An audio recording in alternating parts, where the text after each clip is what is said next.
For the last 40 years, David Lloyd has been stalking deer with the rifles and bullets he has developed. I've been making rifles, these stalking rifles, since the war, 1945, 46 really.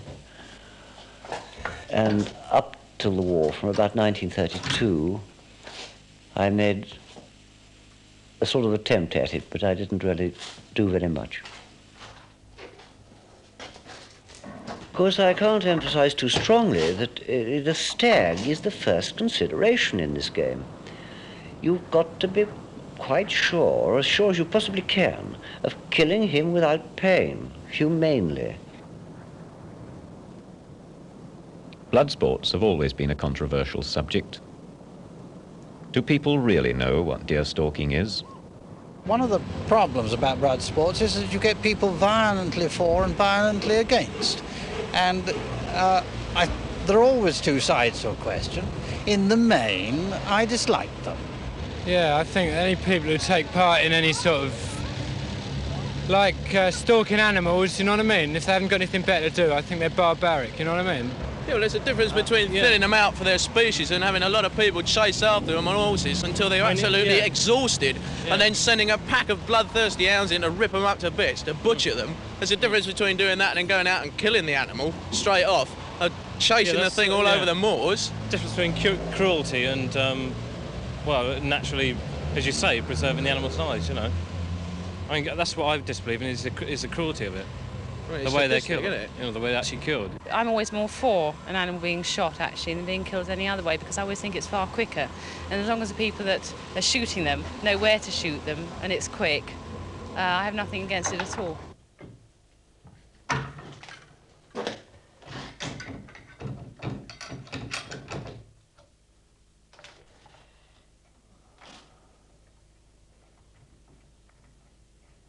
I don't know very much about deer stalking. The little I do know is the people who follow it are very dedicated to it. They suffer lots of privations in the process of deer stalking. They have to involve themselves in very great skill.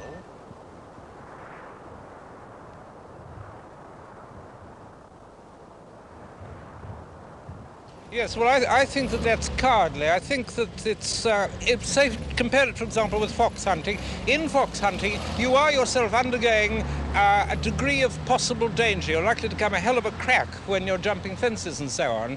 So therefore, you are, up to a point, putting your own neck slightly at risk. And indeed, many people are killed in the fox hunting field.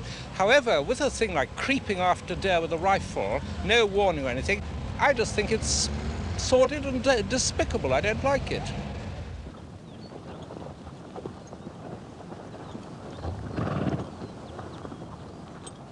The way I wanted a rifle made was to be reliable, so that I did not find myself at the top of a great big, enormous high mountain, having done an awful lot of work getting into a shooting position for a stag and find the rifle is shooting off. So therefore, I have built the telescope sight in to the action so that it minimizes the risk of any change of setting of the rifle when the point comes.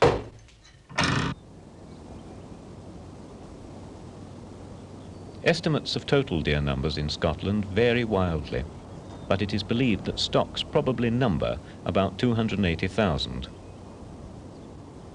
When the last wolf in Scotland was killed, deer were left without a natural predator, and if nothing were done to control the numbers, their quality and health would deteriorate due to overstocking, even to the point where they would have to maraud or die of starvation.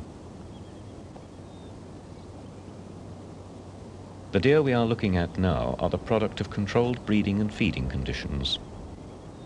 They are park deer that are retained and fed during the winter, and permitted during the rutting season to run with the hinds on the open hill. They will always return to the park when the winter draws near. These beasts are what we associate with Landseer's monarch of the glen. Strong, majestic bodies, beautifully balanced antlers. Yet sadly, there are few stags in Scotland as beautiful as these. Through overstocking, the quality of deer in the highlands has deteriorated in both health and beauty. Unlike these magnificent animals, the majority of stags have poor antlers, often with no points at all. Bad stock breeds bad stock, and it is important to use the shooting of deer as a means of improving stocks by weeding out the old and unfit, or poor beasts of all ages. Deer numbers have increased dramatically over the last few years, and the Red Deer Commission annually recommend a size of cull that should keep the population numerically stable. It is not economically or physically possible for them to cope with the size of the cull they recommend. They are responsible for a percentage, but the majority of deer shooting is done by estates, enabling the estate owner to take a necessary financial return for the cost of management through the sale of venison or the letting of sporting rights. David Lloyd has done most of his stalking in Sutherland, one of the two most northern counties in Scotland, on the estate of Glen Castley that lies on the northeast side of the glen that bears the same name. Glen Castley is a hind forest. It has very, very few resident stags. You get occasional ones right throughout the stalking season from the very beginning. But on the whole, it's dependent on stags crossing from adjoining properties where there are resident stags. So therefore one has to be very careful if it's possible to maintain a good stock of hinds distributed from one end of the ground to the other, so that when the rut comes they attract the stags from around, and it's always worked very well up to now, and I think it holds will in the future. Robert Mackay is the resident gamekeeper and stalker. I was brought up among the deer, and my father was a stalker for all his life, and I learnt a lot from my father even when I was a boy. But I've been stalking now since 20 years. Davy Macbeth is the pony boy. He has never been south of Glasgow in his life. He and the pony will go with the stalkers to the hill to bring the stags home. Well, yes, I'm very interested in the hill. In fact, when I was younger, I never used to be off the hill, except when I'd go home to bed. I would see me going to a hill in the morning, and I wouldn't be home to getting dark at night.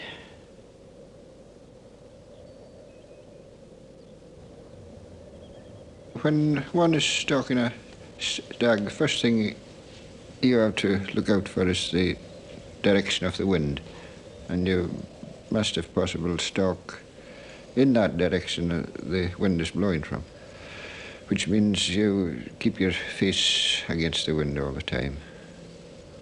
The weather also affects the movements of the deer. In stormy weather, they come into shelter in corries and out of the wind, and very often they're easier caught at then.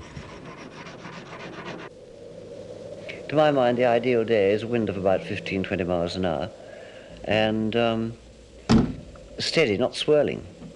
The nastiest day of all, of course, is when you've got practically no wind, and it's east one moment and west the next, north next, and south after that. And then, of course, you might as well go home, because you simply can't get anywhere near deer, and it already disturb the ground.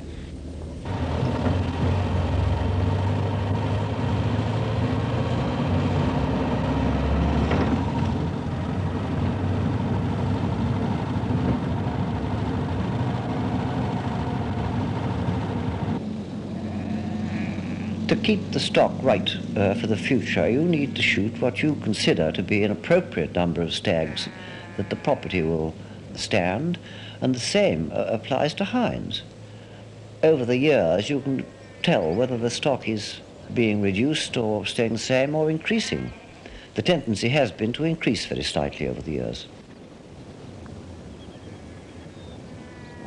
Occasionally, certainly in our part of the country up there, you get one or two very, very fine heads.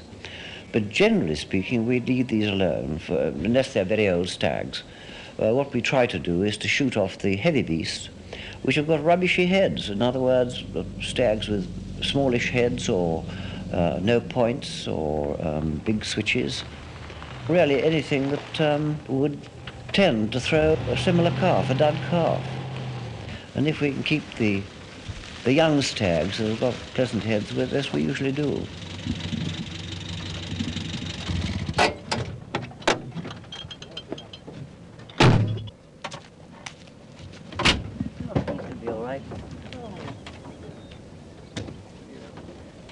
For centuries, working ponies have been employed to collect carcasses from the hill.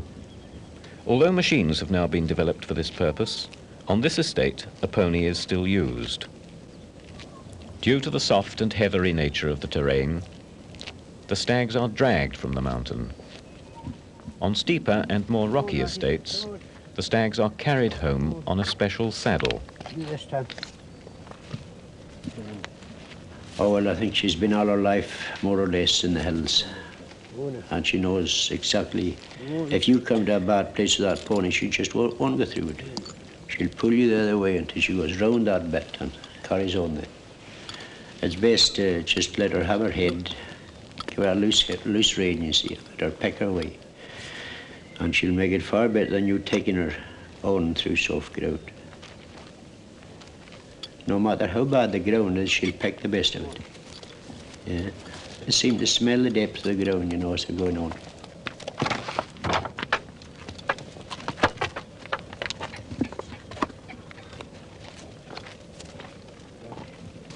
Of course, we're very lucky in having extremely good people there. I mean, Robert's a very good stalker. He knows the hill backwards and he knows what the deer is thinking. And so he explains to the deer before you shoot him that he would like him to stand still while you take a very steady shot.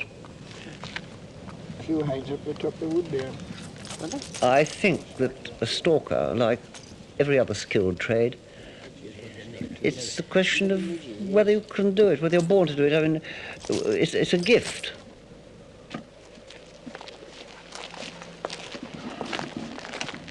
Their plan is to make their way to a spot where they can have lunch, a place that will afford them the best view of the hillside.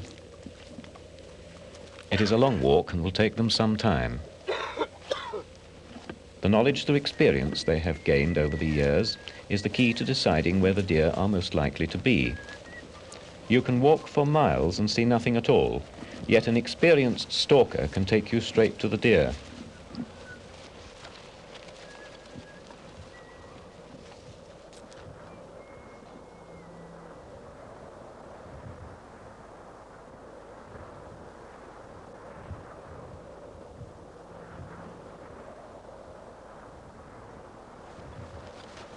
Some of the equipment people gaily go deer stalking with is an absolute disgrace to my mind. In many cases, their rifles won't shoot anywhere near where they're meant to shoot, yet they still go on taking them on the hill. A telescopic sight is a pretty delicate instrument. Unless you've got it protected with some sort of steel sheath or something like that, the smallest bump on a rock, for instance, can shatter your object lens or alter your zero anyway. And so one never really has the confidence if this is a possibility, which it only too often happens.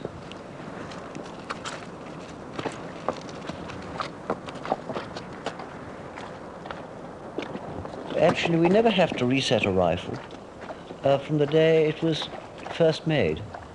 We have, in fact, a particular rifle which has been used by the whole family and is still being used, which was set, or now it is called zeroed, in 1952, and must have shot by now 300 or 400 stags, and has never been altered since.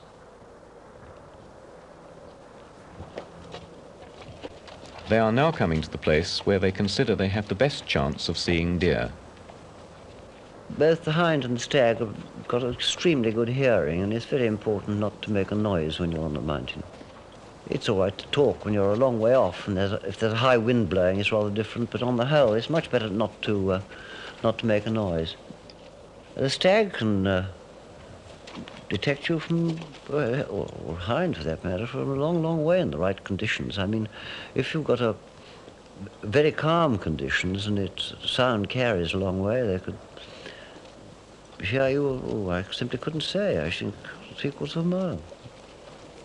And of course, their sight is frightfully good, I mean, fantastic. And right up to probably a mile and a half, 2 miles, maybe more. There they could see people on the skyline. It isn't the mature stags, the big stags that are so alert. It's very often the little ones who, I suppose, they push out to act as sentinels, because they've got terrifically quick eyes and they'll see the slightest movement. In fact, when you're stalking a stag with 20 to 30 to 40 hinds, you're really stalking the hinds. You're stalking 80 pairs of eyes, because they're looking round all the time. And the old stag's got his mind on other things. But as the season progresses, this situation reverses.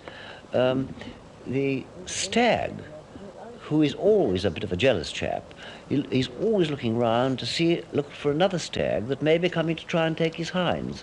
And so he's very much alert.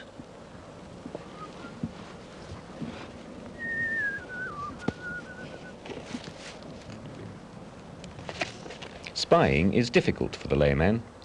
It takes a highly trained eye to see the difference between tufts of long grass and the backs of deer lying down. Take a case of Robert, who's got extremely good eyes. He lives up there and he knows what to look for when you're looking for deer. He knows how they blend into the background and how he's got extremely good at picking out deer in bad light.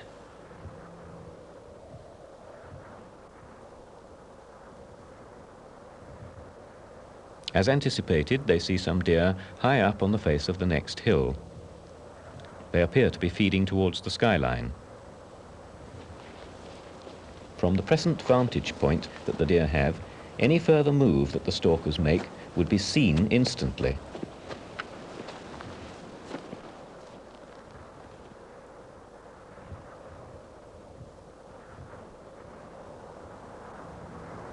When you're approaching a deer from a distance, that you've got to be frightfully careful to survey the ground, spy the ground in between you and the beast, and all sides of the path between you and the beast, because if you disturb anything, or they see you or wind you, and get up and go across your path, or towards the beast you're stalking, they could clear the whole damn ground. Thousands and thousands of acres there. I've seen this happen before now with somebody who's stepped on a beast and it's disturbed the rest, and the whole lot have gone right across the ground, taking all the other beasts with them. Well, sometimes I don't go in the hill at all with a pony when I go into the stock. But in any event, if I did go to the hill, I would stay at a certain point, you see, because I actually couldn't go into the stock around where the stags are with the pony. Because definitely the stags would see her and that would alert them and they might not get a shot that way. But you stay out of sight with the pony. Wherever the stags are, you keep out of sight with the pony until such time as you get a signal. The deer have now disappeared over the skyline, and the stalkers can make a move. Robert explains where they are going and indicates the direction from which the signal will come.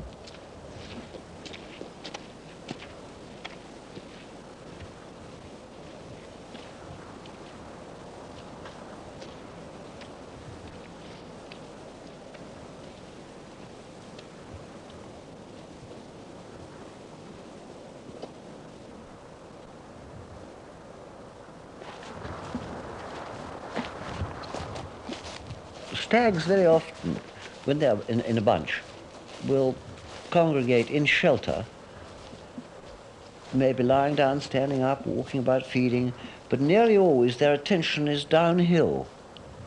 And if you stalk them, it's better, if possible, to come in from the top or along the face.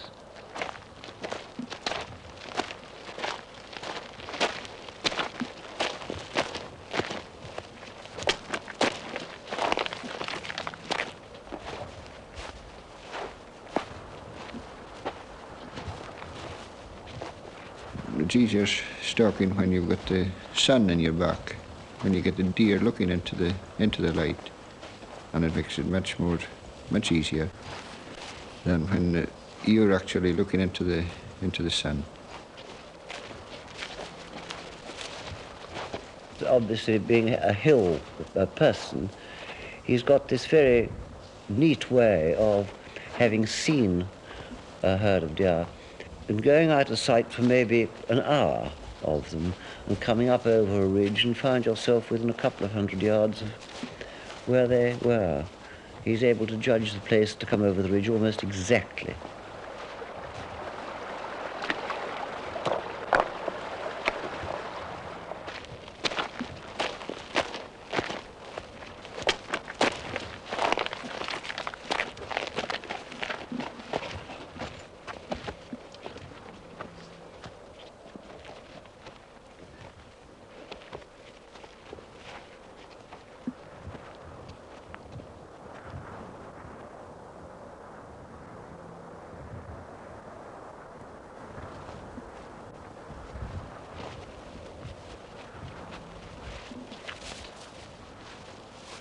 Yes, of course, there's a very important thing in this game of stalking, I think myself.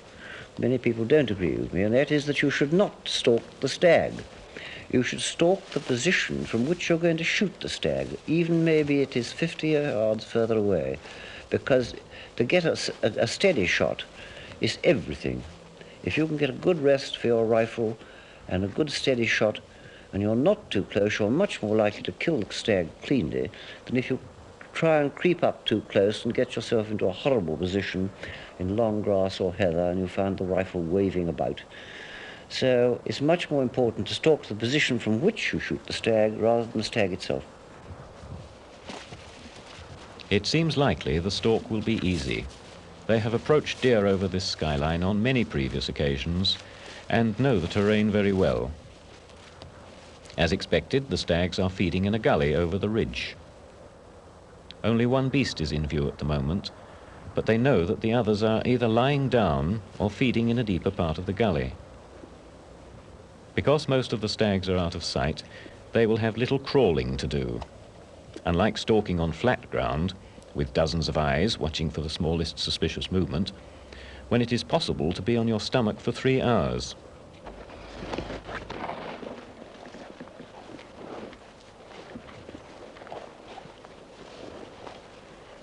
Never, never let the rifle off unless you're absolutely sure that you're completely steady before you have the shot. Otherwise, it's a wasted shot. You're taking a risk of wounding the stag and also the risk of missing it, and sometimes you can miss it, depending on your let-off, particularly if you're excited, by a matter of feet. I've seen this happen 2 or 3 times.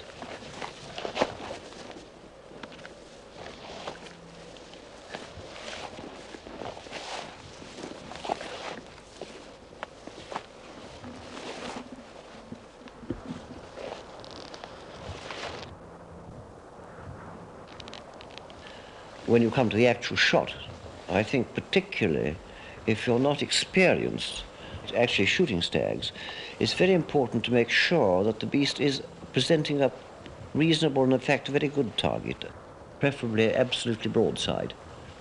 But as you grow in experience, it's quite perfectly all right to shoot them either quartering towards you or quartering away, as long as you take the precaution of making an imaginary line through the heart from whatever position he's facing. That is an aim which, if you hold the rifle steady, will invariably kill him.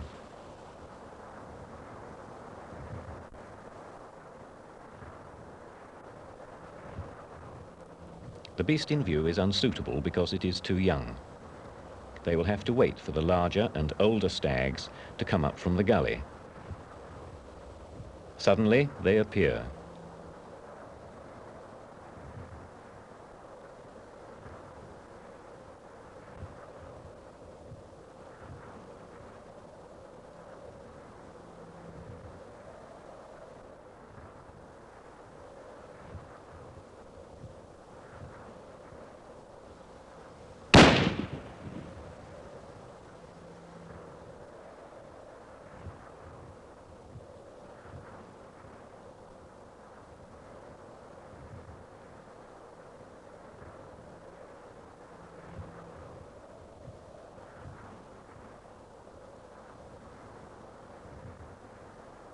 Sometimes you can have a shot, kill a stag, and the others just stand and look, because I don't think they know where the shots come from. They don't quite know which way to go.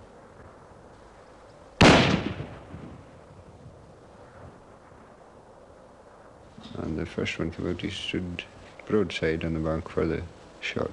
He was shot through the heart, but he went a wee bit up the hill and he just lost his balance then and he toppled over.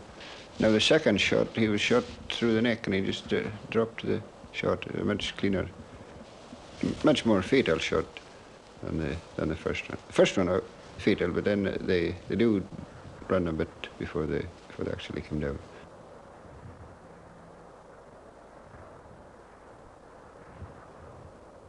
Well, the only thing that I think about when I'm left behind with a pony is hoping that the stag will be killed on a reasonable piece of ground that I'll get too easy, make easy access to where the stag is. But then I just wait. If I do hear the shot, I don't actually go on when I hear the shot, because there might be more stags that want a stalk at and you disturb a lot. So I just wait till I get a signal to come on with the pony, and then I go on leisurely to where the stag is.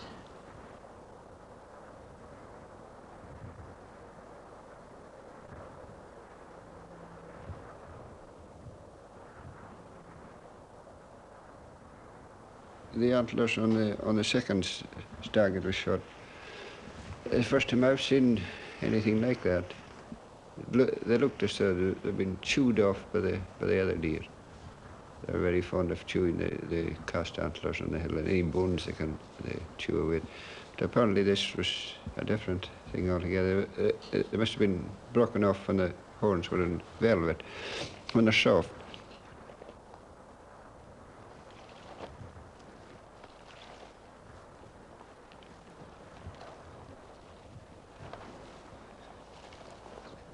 When you rollick a stag, it's the same as taking its guts out, just like they do with a sheep or a bullock.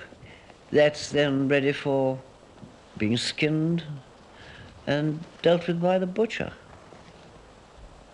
The guts are taken out immediately you shoot the stag, or as soon afterwards as possible, because it keeps the meat nice and fresh.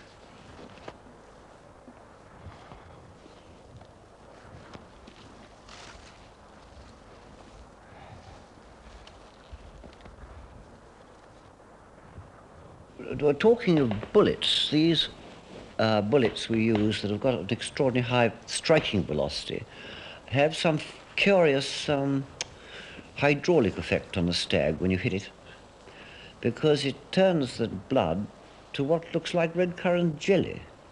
In fact, you can't bleed the beast, and you can pick it out like blancmange with your hands.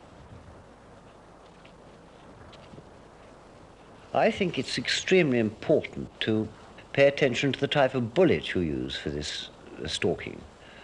There is a difference, and a distinct difference, between the disintegrating bullet, which of course is designed to penetrate far enough into the beast before disintegrating, and the expanding bullet, which has been used over the years.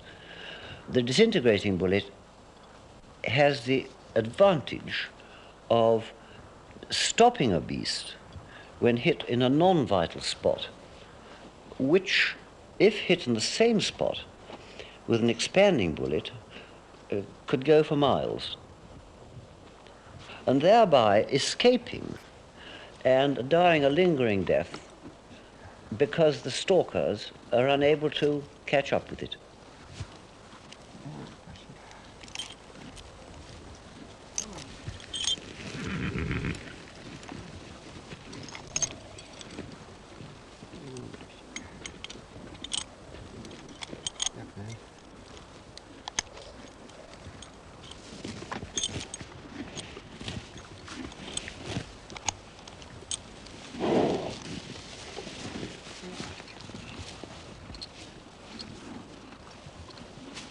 In fairness to the stag, it is absolutely essential that people who do go stalking and are going to use the rifle are competent and have learnt how to use it and use it efficiently, because it's not fair to take the risk of wounding a stag through just being inexperienced and not having taken the trouble to learn how to use the rifle.